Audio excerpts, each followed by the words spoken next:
తెలియదని చాలా మంది అనుకుంటారు, కానీ ఘంటసాల గారు పాడిన పాటలు ఇప్పుడు ఉన్న ఈ యూత్ కూడా ఆ పాటలను వినడానికి చాలా ఉత్సాహాన్ని చూపిస్తారు. ఎందుకంటే ఘంటసాల గారు ఆయన వేసిన పునాది మామూలు పునాది కాదండి. ఆయన విజయనగరం జిల్లాలో, మరి విజయనగరంలో, నాది విజయనగరం జిల్లాయే, మరి మా జిల్లా నుంచి వచ్చిన వ్యక్తి ఇంత అసలు ఒక విప్లవం. అంటే పూర్వం మా నాన్నగారు ఎప్పుడు పాటలు పాడుతూ రేడియోలో వస్తున్నప్పుడు అనేవారు, ఆయన వాయిసే వినబడేది కానీ సంగీతం ఏంటో తెలిసేది కాదు, తెలియదు కూడా. అంటే ఆ ఇన్స్ట్రుమెంట్స్ కూడా ఆయన వాయిస్ దగ్గర చాలా తక్కువ. ఇది చాలా మంది గ్రహించాలి. ఎందుకంటే ఆయన్ని చూసి సంగీతం పుట్టింది. ఆయన పాట పాడిన తరువాత దానికి బాణీ కట్టారు.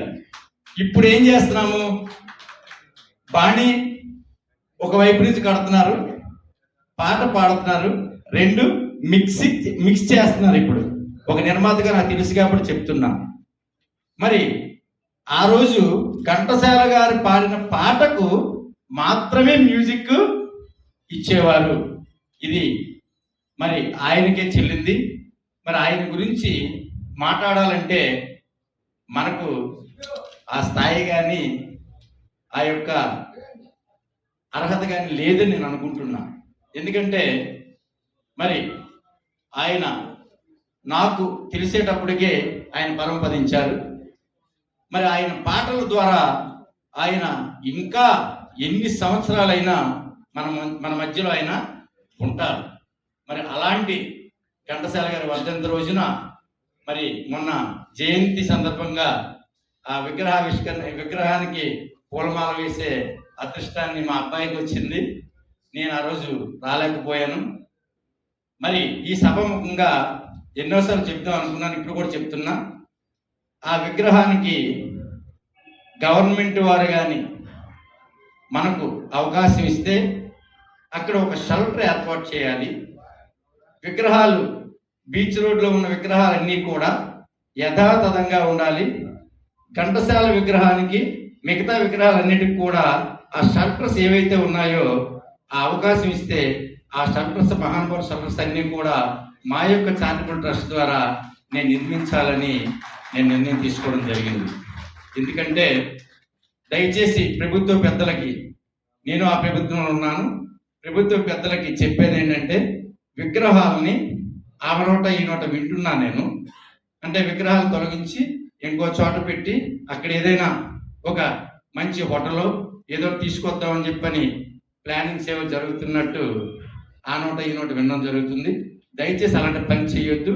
ఎందుకంటే మహనీయుడికి ఒకసారి ఒక దగ్గర విగ్రహం పెట్టిన తర్వాత ఆ విగ్రహాన్ని తీస్తే మనకు అరిష్టం,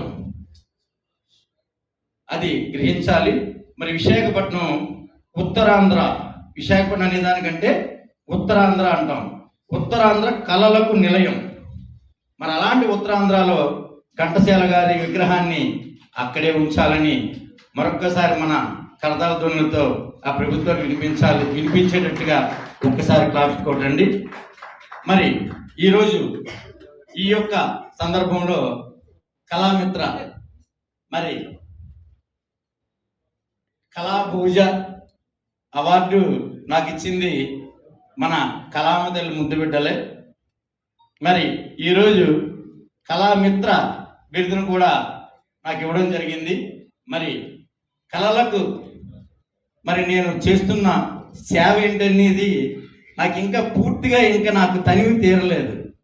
ఎందుకంటే ఈ కళలకు ఎంత చేసినా ఇంకా చెయ్యాలనే ఆలోచన అనేది ఉంటుంది.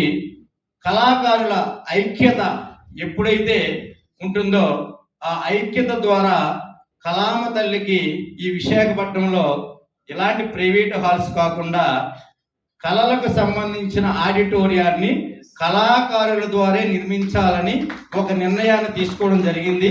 చక్కా రమాదేవి గారు చనిపోయిన సందర్భంగా ఆమె పేరుతో చేద్దాం అనుకున్నాం. ఆ తర్వాత మరి ఏమైందో, మరి ఒక కమిటీని కూడా ఆ రోజు మనం వేసుకోవడం జరిగింది. దానిని తిరుమలరావు గారు మిగతా పెద్దలందరూ కూడా ఒకసారి ఆలోచించండి. ఆలోచించి ముందుగా ఆ ఆడిటోరియం అనేది, కళామ తల్లి తాలూకు ఆడిటోరియం అనేది ఇంత విశాఖపట్నంలో ఆడిటోరియం లేకపోవడం చాలా బాధాకరమైన విషయం. మన దానికి నేను ఆ రోజు చెప్పాను, ఎవరు ఏం చేసినా ముందు అంటే అన్ని కార్యక్రమం ముందుండి మేము చేయలేం కాబట్టి ఒక కమిటీగా ఏర్పడి వచ్చి ఆ యొక్క ఆడిటోరియం నిర్మాణానికి నడుం బిగించండి అని చెప్పాము. మరి ఏమైంది, ఎంతవరకు అయిందో అది నాకు తెలియదు. మరి తొందరలో దాని గురించి ఒక్కసారి విచారించి ఆ ఆడిటోరియం అనేది కనీసం నెక్స్ట్ ఘంటసాల గారి జయంతికి అయినా కానీ ఆడిటోరియాన్ని పూర్తి చేసే విధంగా అందరూ నడుం బిగించాలని మనస్ఫూర్తిగా కోరుకుంటూ, మరి ఈరోజు ఇలాంటి కార్యక్రమానికి తిరుమలరావు గారు ఎన్నో కార్యక్రమాలు చేస్తారు. ఎన్నిసార్లు పిలిచినా ఏదో ఒక పని వల్ల ఊర్లో లేకపోవడం, ఊర్లో ఉంటే కనుక ఏ కార్యక్రమానికి నేను మిస్ కాను. ఊర్లో లేని కారణంగా చాలా కార్యక్రమాలకి మిస్ అవ్వడం. ఆయన ఈ కార్యక్రమం నెల ముందు నుంచే ఆయన ఈ డేట్ని ఫిక్స్ చేయడం, మరి ఆయన ఇలాంటి అవకాశాన్ని నాకు ఇవ్వడం మరి నాకు ఎంతో ఆనందదాయకం. మరి ఇలాంటి పరిస్థితులు ఇంతమంది పెద్దల మధ్యన ఈ యొక్క కళామిత్ర అవార్డుని, ఆ యొక్క పురస్కారాన్ని, నేను ఆ బిరుదుని పొందడం మా యొక్క పూర్వజన్మ సుకృతంగా భావిస్తూ మరొక్కసారి అందరికీ నా హృదయపూర్వక నమస్కారాలు, ధన్యవాదాలు తెలియజేసుకుంటూ సెలవు తీసుకుంటాను.